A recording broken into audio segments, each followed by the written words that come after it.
નમસ્કાર દર્શક મિત્રો, બોટાદ દસ્તક ન્યૂઝમાં આપનું હાર્દિક સ્વાગત છે અને હું છું એલડી મકવાણા. આપ જોઈ રહ્યા છો બોટાદ દસ્તક ન્યૂઝ.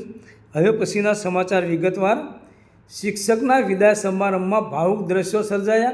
વિદ્યાર્થીઓ અને ગામ લોકોએ 20 વર્ષથી ફરજ બજાવતા આચાર્યને આપી ભીની આંખે વિદાય. આખું ગામ હિબકે ચડ્યું. ગઢડા તાલુકાના રોજમાળ ગામની પ્રાથમિક શાળામાં આચાર્ય તરીકે છેલ્લા 20 વર્ષથી ફરજ બજાવતા હતા. તેમની પોતાના વતન બદલી થતાં ગામ લોકો અને વિદ્યાર્થીઓએ ભવ્ય વિદાય સમારંભ યોજ્યો હતો. શિક્ષકની ઉમદા કામગીરીને કારણે તેમના વિદાય સમારંભમાં આખું ગામ હિબકે ચડ્યું હતું અને ભીની આંખોએ શિક્ષકને વિદાય આપી હતી. આમ રોજમાળ ગામે આજે શિક્ષક વિદાય સમારંભ કાર્યક્રમમાં ભાવુક દ્રશ્યો સર્જાયા હતા. વિદાય એક એવો પ્રસંગ છે જે કઠણ હૃદયના માનવીને પણ એક વખત આંખોમાંથી આંસુ લાવી દેશે. વિદાય અનેક પ્રકારની હોય છે, એમાંય શિક્ષકની વિદાય વસમી લાગે છે.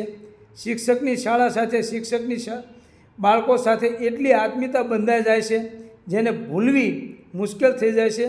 બોટાદ જિલ્લાના ગઢડા તાલુકાની રોજમાળ પ્રાથમિક શાળામાં ફરજ બજાવતા શિક્ષકની તેમના વતન તરફ બદલી થઈ હતી, જેથી ગામ લોકો અને વિદ્યાર્થીઓએ સ્વભાવે સરળ અને શાંત, કર્તવ્યનિષ્ઠ તેમજ દરેકને માન આપતા આચાર્ય રમેશભાઈ ચૌધરીને માનભેર વિદાય આપી હતી.